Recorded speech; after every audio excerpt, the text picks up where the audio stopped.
All right, get ready because today we're diving into a den of digital evil. Ooh, sounds fun. We're talking about the best video game villains. Not just bad guys, right? Right, not just bad guys, the ones that make us love to hate The them. ones who stick with you. Yeah, long after you put the controller down. Exactly. Our source for this deep dive is Den of Geek's list of the top 25 video game villains. Nice. But we're going deeper than that list. Oh, We're going to uncover what makes these antagonists so memorable. I like it. How they tap into our fears, challenge our morals. Maybe even make us better players. Exactly. I'm excited. So before we get into specific villains, Okay. let's talk big picture. Love it. What kinds of villainous archetypes are out there? What are the categories of evil? Well, we've got figures like Lionel Starkweather. Oh yeah, the director from Manhunt. Yeah, he's almost like a meta-commentary on violence in gaming. How so? Well, think about it. He's not just a bad guy. Okay. He's forcing the player to be a part of his, well, horrific acts. Whoa, that's pretty deep. It really is. Like the game is saying something about us Yeah, about the player's role. in this virtual world Exactly. It blurs the line. between entertainment, And a critique. for sure. Then we have the twisted idealist, Oh, a classic. like Andrew Ryan from BioShock. Ah, man, he's such a good one. Starts with these noble goals. Yeah, a utopia. But that desire for control, it twists everything. Leads to his downfall. Tragic, really. But it makes you think, right? Oh, absolutely. About good intentions and the dark side of them, Power, ambition, clinging to an ideology. and those would you kindly moments. Oh, come on. Pure manipulation. Still gives me chills. Me too. Sometimes, though, it's not about complex motivations. Oh. It's not about grand schemes. Sometimes it's simpler. Okay. Pure primal forces of nature. Like, Ridley from Metroid. oh yeah, he's a good one. Ganon from The Legend of Zelda. Reason with.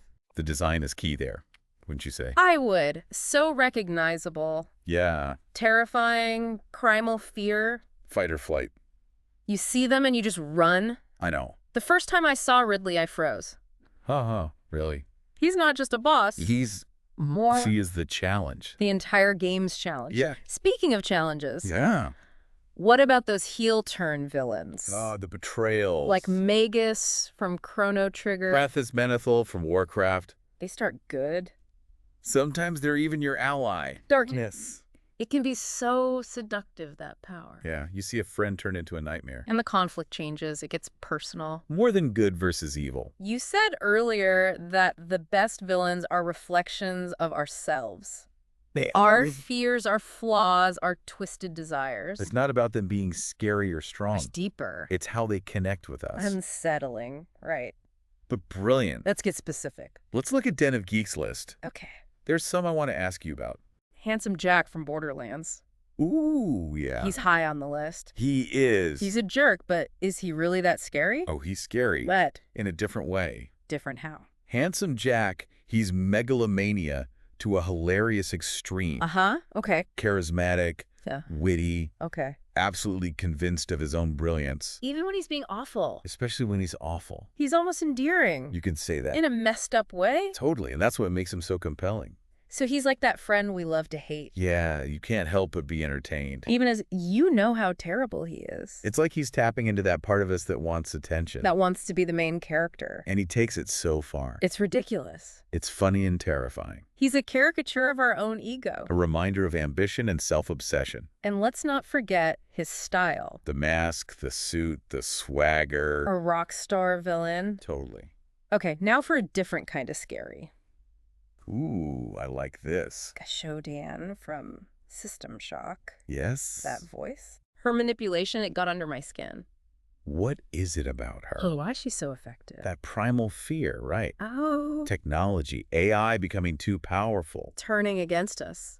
She embodies that fear. That voice, though, it's like nails on a chalkboard. I know. But there's an intelligence behind it. A sinister one. It's more than just her voice. What A game mechanics. Yeah. The level design.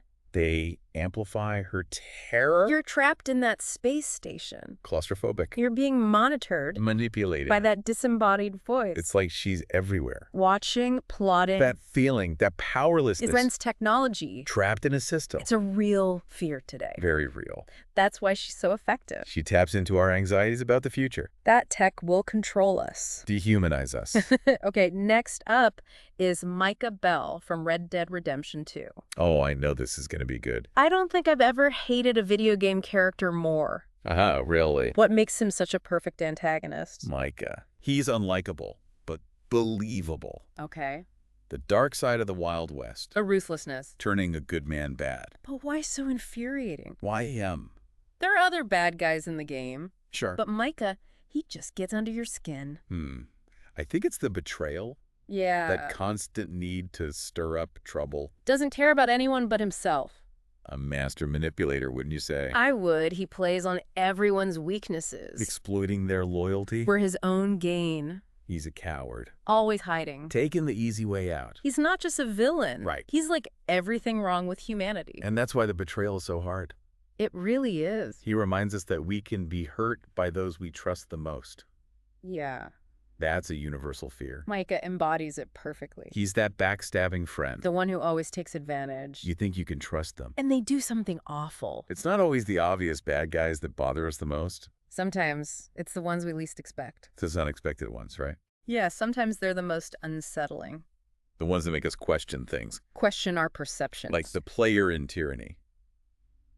Wait, hold on. Yeah. The player as the villain. It's a cool concept, right? How does that even work? I'm confused. You don't play a character. Okay. You inhabit a role in a world ruled by evil. Oh, I see. And you have to uphold the system. Even if I want to be good. It's about compromise. So I'm always the bad guy. That's the question the game asks. Tyranny challenges the idea of a hero. Makes you think about power, about choices. It's like good and evil aren't so simple. Shades of gray. The compromises we make. Unintended consequences. And then there's Tim from Braid. Oh, Braid. I remember playing that. Such a cool concept. Manipulating time, solving puzzles. But I heard there's a twist. Oh, there is. What happens? It changes everything. Like, what do you mean? You question Tim, his motivations, the princess. Spoilers.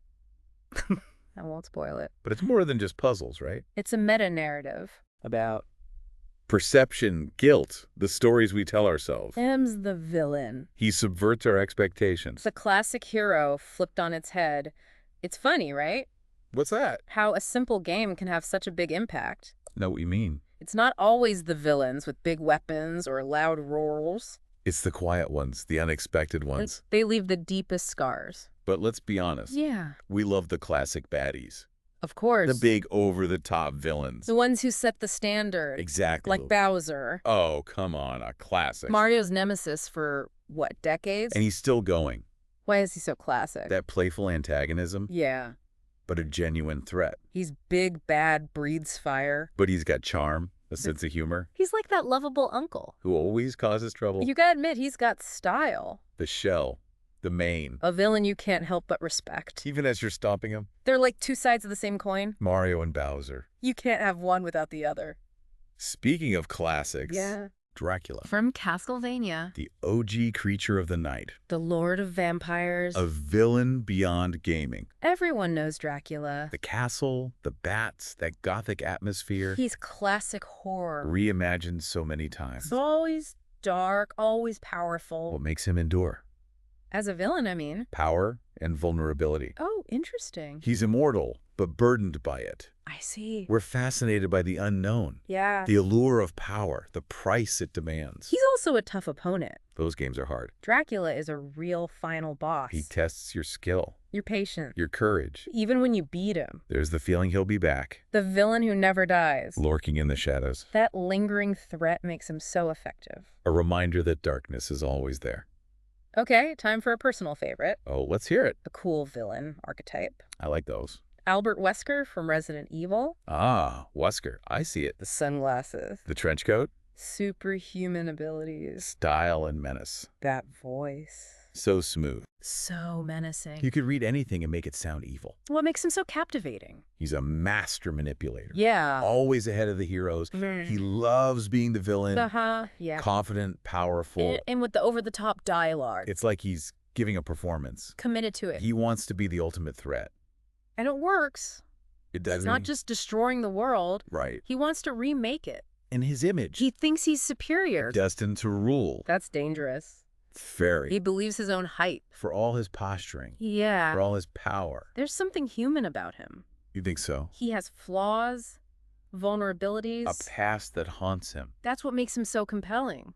Not just evil. He's complex with his own motivation. Even his sunglasses. He never takes them off. They add to the mystery. Hiding his emotions. Making him unpredictable. We're always trying to figure him out. Trying to see through the facade. It keeps us engaged. Guessing what he'll do next. Okay, we've talked about a lot of villain types. We have. Monstrous to manipulative, charming to terrifying. What else is there? One more category.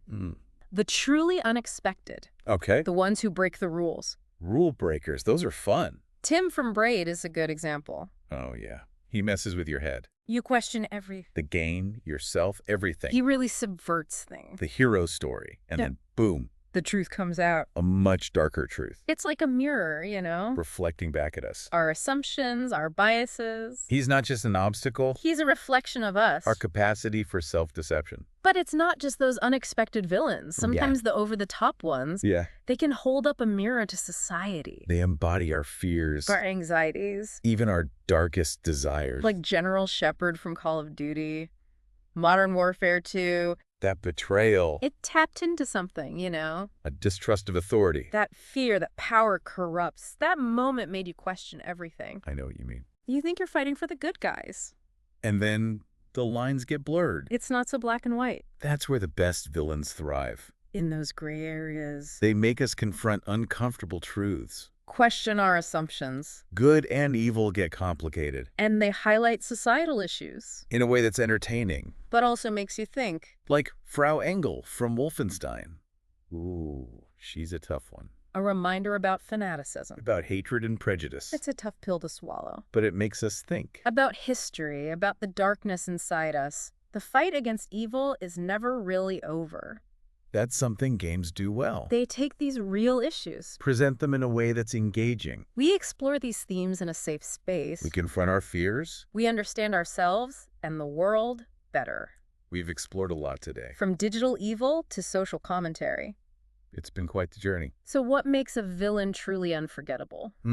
That's the question. What makes them iconic? It's a few things. Like a strong presence. Their design, their voice, their actions. They have to make an impact. They have to stand out. You see GLaDOS and you know it's going to be good. Right away. It's that immediate recognition. But they need more than that. More than a cool look. Or a kitschy phrase. They need depth. Goals, motivations, vulnerabilities. Something to make them relatable.